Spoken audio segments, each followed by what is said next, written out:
வணக்கம். இது உங்கள் ஊடகம், தமிழர்களுக்கான ஊடகம் ஜீவா டுடே. நேற்று இந்த மார்கழி ஆண்டாள் குறித்த ஒரு விழாவில், ஒரு புத்தக வெளியீட்டு விழாவில் இசை ஞானி இளையராஜா, பாண்டே, மத்திய அமைச்சர் நிர்மலா சீதாராமன் எல்லாரும் கலந்துக்கிட்டாங்க. இதில் இவங்க மார்கழி, திங்கள், ஆண்டாள் அப்படின்னு ஆன்மீகம் அந்த புத்தகம் தொடர்பாக பேசியிருந்தாங்கன்னா ஒரு பிரச்சனையும் இல்லை. இளையராஜாவை உட்கார வைத்துக்கொண்டு பாண்டே சில கருத்துக்களை சொல்கிறார். அவர் என்ன சொல்கிறாருன்னா, இவருக்கு ஆண்டாளுடைய அனுக்கிரகம் இருக்குங்கிறார். உடனே இளையராஜா, எனக்கு முதல் படத்துலேயே எனக்குலாம் அந்த அனுக்கிரகம் வந்துருச்சு அப்படிங்கிறாரு. அதாவது ஆண்டாளுடைய அனுக்கிரகம்னு அவங்க வரையறுக்கிறது எதை அப்படிங்கிறது தான் இங்கே கேள்வி. அது பாண்டே அவர்கள் சொல்கிறார் பாருங்கள். அமெரிக்காவுக்கே போனாலும் ஆண்டாளுடைய அனுக்கிரகம் வேணும். ஆண்டாளுடைய அனுக்கிரகம்னா அங்கே நீங்கள் கைகரியம் பண்ணியிருக்கணும். ஆண்டாளுக்கு வந்து கைகரியம் பண்ணியிருக்கணும். அதாவது இப்போ 13-14 பட்டர் குடும்பங்கள் ஸ்ரீவில்லிபுத்தூரில் வெளிநாட்டுக்கு போயிருக்காங்க. அதெல்லாம் ஆண்டாளுடைய அனுக்கிரகம் அப்படிங்கிற மாதிரி சொல்கிறார். அதாவது அவர்கள் பூஜையும் செஞ்சுக்குவாங்க, அதே சமயம் அந்த வேலையை விட்டுட்டு கோடிக்கணக்கில் லட்சக்கணக்கில் சம்பாதிக்கிற அமெரிக்கா வேலைக்கும் போய்க்குவாங்க. ஆனால் பிற தமிழர்களுக்கு, பிற்படுத்தப்பட்ட ஒடுக்கப்பட்ட தமிழர்களுக்கு இவங்க என்ன சொல்லுவாங்க, குலத்தொழில், அப்பா செய்கிற ஆசாரி தொழில் ரொம்ப புனிதமான தொழில்ப்பா, இதெல்லாம் கர்மம், இதெல்லாம் விதிக்கப்பட்டது நமக்கு. விவசாயங்கிறது எவ்வளோ புனிதமானது தெரியுமா, பணம் ஏறுறது எவ்வளோ புனிதமானது தெரியுமா, அவங்க அப்பா தொழிலேருந்து கற்றுக்கிறது நம்ம கைவசம் ஒரு தொழில் இருக்கிறது நல்லது அப்படின்னு உழைக்கும் வர்க்கம், உழைக்கும் சாதியினருக்கு புதிய கல்விக் கொள்கை மூலமாக இவங்க இதெல்லாம் சொல்லிக்குவாங்க. ஆனால் அவங்க எவ்வளோ தெளிவாக இருக்கிறாரு பாருங்கள் பாண்டே. 14 பட்டர் குடும்பம், அதாவது பூசாரி செய்யக்கூடிய குடும்பம் வந்து இப்போ அமெரிக்காவுக்கும் போயிருச்சு. அது ஆண்டாளுடைய இதுதானா. ஆண்டாள் பக்கத்திலேயே இருந்து பூஜை செய்யக்கூடிய வாய்ப்பு கிடைத்தவர்களுக்கு அமெரிக்காவுக்கு போக லட்சமாக சம்பாதிக்கக்கூடிய அனுக்கிரகம் அந்த வாய்ப்பு கிடைக்கிது அப்படிங்கிறத அவர் பதிவு செய்கிறார். அப்படி சொல்லிட்டு அப்பேற்பட்ட இது ஆண்டாளுடையது இளையராஜாவுக்கும் கிடைச்சிருக்கு அப்படிங்கிறாங்க. அப்போ இளையராஜா தன்னுடைய இசையினால், திறமையினால், தன்னுடைய அபார திறமையினால், கடும் உழைப்பினால், எந்தவித விஷயமும் படிக்க மாட்டார், டிவி பார்க்க மாட்டார், வேறு எந்த விஷயத்திலையும் ஈடுபடுத்தாமல் தன் வாழ்க்கையே இசை என்று அர்ப்பணித்து கொண்டு தன்னை ஒரு இசை, அதாவது அவர் வந்து என்ன நினச்சிக்கிறார், இசைக்காக பிறந்தவன் நான், இசைக்காக அவதரிக்கப்பட்டவன் நான் அப்படின்னு இளையராஜாவே சொல்கிறாரு. இசையை தவிர்த்து எனக்கு வேறு எதுவும் கிடையாது, உலகமே எனக்கு இசை தான். அது அப்படி வந்து வாழ்க்கையை அர்ப்பணித்த ஒருவர் ஆண்டாளுடைய அனுக்கிரகத்தை பெற்றிருக்கிறார் அப்படின்னு சொல்கிறார். அவருடைய இத்தனை சாதனை, தியாகம், வலி, அவருடைய தொடர்ச்சியான உழைப்பு எதுவும் கிடையாது. ஆண்டாளுடைய அனுக்கிரகம் இருக்கிறதுனால தான் இன்றைக்கி ராஜ்யசபா எம்பி ஆகிருக்கீங்க. பார்த்தீங்களா, நிர்மலா சீதாராமன் பக்கத்தில் நீங்கள் உட்காந்துருக்கீங்க. அவங்க எவ்வளோ பெரிய ஆள் தெரியுமா. நிர்மலா சீதாராமன் அப்படின்னாலே தமிழ்நாட்டில் எல்லோரும் பயப்படுறாங்களா, எல்லோரும் அவ்வளோ பெரிய மரியாதையாக மேடம்மா, அவங்க பேரை கேட்டாலே நான் நடுங்கிடுவேன் அப்படிங்கிறாரு பாண்டே அவர்கள். ஆனால் மக்கள் நிர்மலா சீதாராமனுங்கிற பேரை கேட்டால் என்ன கேட்குறாங்க, தமிழ்நாடு இவ்வளோ பெரிய பாதிப்புக்கு வந்த பிறகு நிதி தர முடியாது என்று சொன்ன ஆணவ உடல் மொழி தானே நினைவுக்கு வருது. இதெல்லாம் நாங்கள் பேரிடராக அறிவிக்கிற பழக்கமே கிடையாது என்று சொன்னவர்கள் தானே. தூத்துக்குடியில் மக்கள் செத்துக்கிட்டு இருக்கிறான், அவ்வளோ கொடுமையை இன்னல்களை அறிவிச்சுக்கிட்டு இருக்கிறாங்க. அவர் டைரக்டர் மாரி செல்வராஜ் எங்கள் ஊருக்கு, எங்கள் வயக்காட்டுக்கு, எங்கள் பட்டிக்காட்டுக்கு போகிறேங்கிறாரு. ஆனால் ஒரு அமைச்சராக வந்து பார்த்து ஒரு மனம் இறங்கி நான் கண்டிப்பாக செய்வேன், என்னுடைய மண் தமிழ் மண், நானும் தமிழன் தான், தமிழ்நாடு பாதிக்கப்படும் போது நான் சும்மா இருக்க மாட்டேன்னு ஒரு வரி சொல்லலை. தமிழராகவும் இல்லை, ஒரு அமைச்சராகவும் அவங்க செயல்படலை. ஆனால் பாண்டே அவர்கள் நிர்மலா சீதாராமனை தமிழ்நாடே கொண்டாடுது, அவங்க பக்கத்தில் உட்கார வச்சிருக்கணும், எந்த மேடையில் அவங்கள உட்கார வச்சிருக்கு, இந்த மேடைக்கு வர்றதுக்கே ஆண்டாளுடைய அனுக்கிரகம் என்று பேசுவது என்பது எந்த அளவுக்கு அவர்கள் அந்த சனாதன பிடிப்பிலும் சாதி உணர்விலும் அவர் இருக்கிறாங்கன்னு பாருங்கள். இளையராஜாவும் மேடையில் வைத்துக்கொண்டு அவர்கள் அவமதித்திருக்கிறார்கள். ஏன்னா அவருக்கு திறமையினால் வரலை, இசையினால் வரலை, அவர் ஆண்டாளுடைய அனுக்கிரகத்தினால வந்திருக்கு. அவரை, அதாவது 2 விஷயம்தான். ஆண்டாள் பக்கத்தில் இளையராஜா விடமாட்டாங்க. ஆண்டாள் கருவறைக்குள்ளேயோ அந்த கைங்கரியை செய்யறதுக்கான வாய்ப்பு இளையராஜாவுக்கு மட்டும் இல்லை, எந்தவித ஒரு நான்பிராமீனுக்கும் அந்த வாய்ப்பு இருக்காது. பிற்படுத்தப்பட்டவருக்கோ பட்டியல் சமூகத்தினர் யாருக்குமே கிடையாது. ஆனால் ஒரு பிற்படுத்தப்பட்டவரோ பட்டியல் சமூகத்தினரோ ஒரு அசாத்தியமான திறமை. இன்றைக்கி இளையராஜா மாதிரி, ரஜினிகாந்த் மாதிரி ஒரு பெரிய ஆளாக வந்துட்டாங்க, தவிர்க்க முடியாத மக்கள் ஆளுமைகளாக, மக்கள் ரசிக்கக்கூடியவர்களாக வந்துட்டாங்கன்னா அவர்களை எப்படி கைக்குள்ளே வச்சுக்கணும் அப்படிங்கிறதுக்கு அந்த ட்ரிக்கு தான் அவங்க. இப்பயும் பாருங்களேன், அவங்க வந்து உங்கள் திறமையை கண்டு வியக்கிறேன்னு ஒரு வார்த்தை சொல்லலை. நீங்களாம் பெரிய ஆள், ஆனால் ஆண்டாளுடைய அனுக்கிரகம் கிடைச்சிருக்கு. அது யாருக்கு கிடைக்கக்கூடிய ஆண்டாளுடைய அனுக்கிரகம்? 14 பட்டர் ஃபேமிலிக்கு கிடைக்குதான். யார் அந்த பட்டர்? இளையராஜாவுடைய திறமைக்கு கால் தூசிக்கு வருவாங்களா அந்த பட்டர்கள்? இவருடைய இசை உலகத்துக்கு இவர் ரசித்த, இவர் இந்த சமூகத்திற்கு தாலாட்டா செஞ்சது என்ன? எத்தனை கேத வீட்டில் இவருடைய பாடல்கள் ஒழிச்சிருக்கு, காதலாக ஒழிச்சிருக்கு. இதைத்தான் அந்த பட்டர்கள் செஞ்சாங்களா? யாரோட ஒப்பிடுறது? அந்த பட்டர்கள் யார் சார்? அவங்களுக்கும் இந்த சமூகத்துக்கு என்ன பலன்? இளையராஜா என்பவர் இந்த கிராமத்து ராஜா. இவர் நங்கநல்லூர்லேயும் அவர் தான் ராஜா, திருத்துறைப்பூண்லேயும் அவர் தான் ராஜா, கார்பரேட்லேயும் அவர் தான் ராஜா. அவருடைய இசைங்கிறது நீக்கமர நிறைந்திருக்கக்கூடிய ஒன்று. ஆனால் இளையராஜாவிற்கு அந்த மரியாதையை தர அவங்க தயாராக இல்லை. ஏதோ அனுக்கிரகம் இருந்திருக்கு, ஏதோ நீ உனக்கு வந்துட்ட. ஆனால் ஆண்டாள் பக்கத்தில் விட மாட்டாங்க, கருவறைக்குள்ளே விட மாட்டாங்க. ஆனால் 14 பட்டர்களுக்கு கருவறைக்குள்ளே போக உரிமை உண்டு, கருவறைக்குள்ளே போகவும் உரிமை உண்டு. அதன் மூலமாகவும் பலன் பெற்றுக்குவாங்க. அப்புறம் இந்த பூஜை தொழிலை விட்டு அமெரிக்கா லண்டன் போய் லட்சக்கணக்கில் கோடிக்கணக்கில் சம்பாதிக்கிற அணுக்கழகமும் உண்டு. அதையும் ரொம்ப ஓப்பனாகவே அவங்களாம் சொல்லிக்கிறாங்க. அப்போ நிர்மலா சீதாராமன் பக்கத்துலேயும் இவங்களுடைய மேடைகள்லையும் இவங்களுடைய இந்துத்துவ சிந்தனைகளையும் அவங்களெல்லாம் கூப்பிட்டு இந்த புத்தக வெளியீட்டுலாக இளையராஜாவை கூப்பிட்றாங்கன்னா இளையராஜா புண்ணியம் செஞ்சுருக்கணும் அப்படிங்கிறாங்க. நியாயப்படி பார்த்தா அது இளையராஜாவை அவமானப்படுத்திய மேடை தான். அவருடைய இசைக்கு கிரீடம் வைக்கல அவங்க. ஆண்டாளோட அனுக்கிரகம் இருக்குது. உடனே அவர் வந்து மொத படத்துலேருந்து எனக்கு ஆண்டாளுடைய அனுக்கிரகம் இருக்குங்கிறாங்க. இந்த நேரத்தில் தான் நம்ம சில விஷயங்கள் சொல்ல வேண்டியது இருக்குது. இளையராஜா அவர்கள் அவர் அண்ணன் பாவலர் அவங்கெல்லாம் வந்து யார்? அவர் போடுறது ஒத்தருவா தாரேன் உதட்டு தப்பா தாரேன் அந்த பாடலே ஒரு கம்யூனிஸ்ட் கட்சி மேடையில் தேர்தல் பிரச்சாரத்தில் காங்கிரஸ் கட்சிக்கு எதிராக பாடப்பட்ட இடதுசாரி பாடல். இளையராஜாவுக்கே தெரியும், இளையராஜாவே பதிவு செய்தது தான். அப்போ அவருக்கு ஆண்டாளுடைய அனுக்கிரகம் கிடைத்ததா? அந்த இசை பாரம்பரியத்திலிருந்து அந்த நாட்டுப்புற கலையிலிருந்து வந்ததா? அவர் எங்கேருந்து கற்றார் இசையை? மண்ணிலிருந்து கற்றாருங்க. ஆண்டிப்பட்டியிலேருந்து, பண்ணப்புறத்துலேருந்து, தேனியிலேருந்து, மதுரையிலேருந்து, கிராமத்திலிருந்து, கரிசல் காட்டிலிருந்து, விவசாயத்திலிருந்து கற்றுக்கிட்டார். அதான் அவர் சொன்னார், பாட்டாலே புத்தி சொன்னா. அந்த பாட்டில் பாருங்கள், காளையர்கள் காதலை பாட சொன்னாங்க, பாட்டாளி தோழர்கள் உழைப்பை பாட சொன்னாங்க. அப்போ இந்த வேர்வையிலிருந்தும் ரத்தத்தில் இருந்து தான் அவர் அதை கற்றுக்கிட்டாரு. இந்த மொழி தமிழ் அவரை வாழ வச்சுச்சு, இந்த தமிழ் மண் வாழ வச்சுச்சு. இந்த மக்களுடைய வேர்வை வலி வறுமை இதை அவர் உணர்ந்தவர், பார்த்தவர். ஒரு இடதுசாரி சிந்தனை கொண்ட குடும்பத்தில் பிறந்தவர். அந்த இசையில இருந்து அவர் வளர்ந்தார் சார். இந்துத்துவ பின்னணியிலிருந்து வளரல. டேனியல் ராசா, இளையராஜா, இளையராசா நீங்கள் எப்படி சொன்னாலும் இந்த வலதுசாரி இந்துத்துவ ஆண்டாள் பின்னணியிலிருந்து அவருக்கு அனுக்கிரகம் கிடைச்சிருச்சு நீங்கள் சொல்கிறீங்களே, உண்மைன்னு ஒன்று இருக்கா இல்லையா? ஆண்டாள் பக்கத்தில் கூட விடாமல் வைத்திருந்தது எந்த இது? அவரை வந்து கருவறைக்குள்ளே போக விடாமல் வச்சிருந்தது எந்த ஆண்டாள், எந்த சனாதனம்? இன்றைக்கி அவர் மிகப்பெரிய லெவலில் போனோன்னா உங்களுக்கு ஆண்டாளுடைய அனுகிரகத்தினால தான் வந்திருக்கு. ராஜ்யசபா எம்பி ஆகிட்டீங்க, சொல்லி காமிக்கிறாரு. நீங்கள் ராஜ்யசபா எம்பி, அதாவது நாங்கள் உங்களுக்கு தந்திருக்கோம் ராஜ்யசபா எம்பி, புரியுதா? எல்லாம் ஆண்டாளுடைய இது, உன் உழைப்பு, உன் இசை, உன் திறமையெல்லாம் இல்லை. அதைத்தான் அவர் சொல்ல வர்றாரு. நிர்மலா சீதாராமன் மேடம் பக்கத்தில் உட்காந்துருக்கீங்க, எவ்வளோ பெரிய விஷயம் தெரியுமா? என்ன எவ்வளோ பெரிய விஷயம்? ஏங்க இளையராஜாவை 40 வருஷமாக தமிழ்நாட்டுக்கு தெரியும், இந்தியாவுக்கு தெரியும், இசை பிரியர்கள் எல்லாருக்கும் தெரியுங்க. நீங்கள் ஏதோ நிர்மலா சீதாராமன் பக்கத்தில் அவர் உட்கார வச்சுட்டேங்கிறீங்க. அதுக்கப்புறம் நிர்மலா சீதாராமன் அவங்க நிர்மலா சீதாராமன் அப்படி இளையராஜா பக்கத்தில் கூட நிற்க மாட்டேங்கிறாங்க. அப்படி இப்படி பிடிச்சிக்கிட்டு பண்ணுறாங்க. பேரிடர் கேட்டபோது எந்த பாடி லாங்குவேஜ் இருந்ததோ அதே விட பயங்கரமான அப்படியே ஒரு பாடி லாங்குவேஜில் நிற்கிறாங்க. நீங்கள் தான் இசை அரசர்னு புகழ்றீங்க, அவங்க கண்டுக்க கூட மாட்டேங்கிறாங்க. அங்கே செத்த நில்லுங்கோ, செத்த தள்ளி நில்லுங்கோ. இந்த வடிவேல் சொல்வாளர் சரத்துக்கு மாட்டேன், படாது அப்படிங்கிற மாதிரி அவ்வளோ தள்ளி கேப் நிற்கிறீங்க. இளையராஜா தான் பெரிய லெஜெண்டுன்னு நீங்கள் சொல்கிறீங்களே, அவர் பக்கத்தில் நிற்க கூட ஏன் உங்களால் முடியலை? புரியுதுங்களா? இளையராஜாவை அவங்க எங்கே வச்சுருக்கிறாங்கன்னு இடத்துல ஒரு ஃபோட்டோவில் கூட ஒன்று சேர்க்க முடியல. இவங்க மனசில் இளையராஜாவை மனசாக பாராட்டுறாங்கன்னு நினைக்கிறீங்களா? உள்ளுக்குள்ளே முழுவதும் வன்மம் சார். இளையராஜாலாம் வந்துட்டாரே, யாரையெல்லாம் படிக்கக்கூடாது, யாரெல்லாம் வளரக்கூடாது, யாரெல்லாம் பொருள் சேர்க்கக்கூடாது, யாருக்கெல்லாம் புகழ் வரக்கூடாதுன்னு நினச்சோமே, இவங்களாம் வந்துட்டாங்களே. இதை இளையராஜாவும் உணரணும். இளையராஜாவும் யார் இவர்கள் என்பதை புரிந்து கொள்ளணும். இவங்க கொடுக்குற எம்பி சீட்டு, அப்பப்போ அவங்க இப்போ பண்ணுற பாராட்டு, இந்த மாதிரியான விஷயங்கள் மூலமாக நீங்கள் மயங்கிடக்கூடாது. யார் இளையராஜாவை எப்படி தமிழ் சமூகம் பார்த்துச்சு? ஓரம்போ ருக்குமணி வண்டி வருது, பாளையம் பண்ணப்பட்டு சின்ன தாயி பையன் பிச்சை முத்து ஓட்டி வராண்டா. சின்ன தாய் யாரு? இளையராஜாவோட அம்மா. பண்ணபுரம் ஊர், பண்ணபுரம் சின்ன தாய் பெத்த மையன் வரேன் நான்.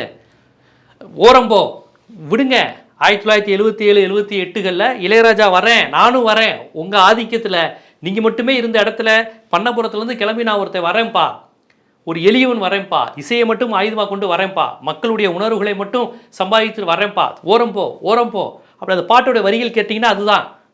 இல்லை அது சும்மா சைக்கிள் சொல்லித்தர மாதிரி இருந்தாலும் இளையராஜா வளர்ந்து வருகிறார், கொஞ்சம் ஓரம் போங்கப்பா, மேடு பள்ளத்தை கடந்து வருவேன், என்னை தள்ளி விடுங்க, தூக்கி விடுங்க, அழுத்தி தள்ளிடாதீங்க, இதெல்லாம் அந்த பாட்டில் வரும். இளையராஜாங்கிற ஒரு கலைஞன் வந்துக்கிட்டு இருக்கேன், தேனியிலேருந்து இந்த மதுரை மண்ணிலேருந்து வந்துக்கிட்டு இருக்கேன், என்னைய பார்த்து ஏற்றி விடுங்க, தள்ளி விட்டுறாதீங்க, கொஞ்சம் ஓரம் போங்க, போதும், உங்கள் சாம்ராஜ்யம் போதும், ஒரு தமிழை வரான், ஒரு எளிய தமிழை வரான், உங்கள் சனாதானம் இதுவரையும் தள்ளி வைத்த ஒரு தமிழன் வரான். அந்த அர்த்தத்தில் தான் அந்த வரி, அந்த பாடலாம் நான் கவனித்து பார்த்தீங்கன்னா, பொண்ணுக்கு ஏற்ற ஏதோ ஊருக்கு ஏற்ற பொண்ணு, அந்த மாதிரி படம் பேர் சரியாக நினைவில், சுதாகர் படம்னு. ஸோ அப்படி அவர் வளர்ந்து வருகிறார். தமிழர்கள் அப்படி கொண்டாடுறாங்க. அன்னக்கிளி என்னங்க மெசேஜ்? அன்னக்கிளியில் தானேங்க உங்களுடைய இந்துத்துவ கர்நாடகா, உங்களுடைய சனாதன இசை இதெல்லாம் தூக்கி எறிஞ்சிட்டு இந்த தமிழ் மண்ணுக்காக, இந்த கருப்பர்களுக்காக, இந்த கரிசல் மண்ணுக்காக நாங்கள் இசையமைக்கிறோன்னு தானே. அன்னக்கிளியே உன்னை தேடுதே அப்படிங்கிறது, அன்னக்கிளி உன்னை தேடுதே. அதுவரை இந்தி இசைகளை இசைத்து கொண்டிருந்ததே. உங்க வடக்கத்திய, உங்க பீகாரிய, உங்க தமிழ்நாட்டில் கல்யாணங்கள்னாலே ஏதோ ஒரு வடக்கத்திய இசை, வடக்கத்திய தாக்கம் இருந்ததை விரிச்சுட்டு இங்க பாரு இந்த ஊருக்காரன் தேனிக்காரன் இப்படி தாண்டா இருப்போம், நாங்க எங்க பட்டிக்காடு இப்படி தாண்டா இருக்கும், இதுதாண்டா இசைன்னு போட்டு ஒவ்வொருத்தனும் நம்ம ஊர் சவுண்டு ஏதோ தேட்டருக்குள்ள கேட்குதேன்னு ஓடுனான். மச்சான பார்த்தீங்களா அப்படிங்கிறப்ப அதுவரையும் நீங்கள் போட்டுக்கிட்டு இருந்த மேற்கத்திய வடக்கத்திய இசைகளை எல்லாம் தாண்டி எவனோ ஒருத்தன் தமிழ் படத்தில் தமிழனுக்காக தமிழில் இசையமைச்சிருக்காம்பா அப்படிங்கிற உணர்வு வந்தது. இந்தி எதிர்ப்பையே தன்னுடைய இசையின் மூலமாக ரொம்ப நூதனமாக செய்தவர் இளையராஜா. இந்தி எதிர்ப்பு அரசியல் அவருக்கு இல்லை. இன்னைக்கு ஏஆர்மான் பேசுகிற இந்திய எதிர்ப்பு அரசியலாம் பேசுனது கிடையாது அவர். ஆனால் அவருடைய இசை அதை தந்தது. இதுதான் இளையராஜாவின் அரசியல். இன்னைக்கு இளையராஜா இவ்வளோ உயரத்துக்கு வந்ததுக்கு அந்த அன்னக்கிளியில் அவருடைய இருந்த அந்த மண்ணின் வாசம், அந்த இசையில் இருந்த மண்ணின் வாசம் தான் வளர வச்சிச்சு.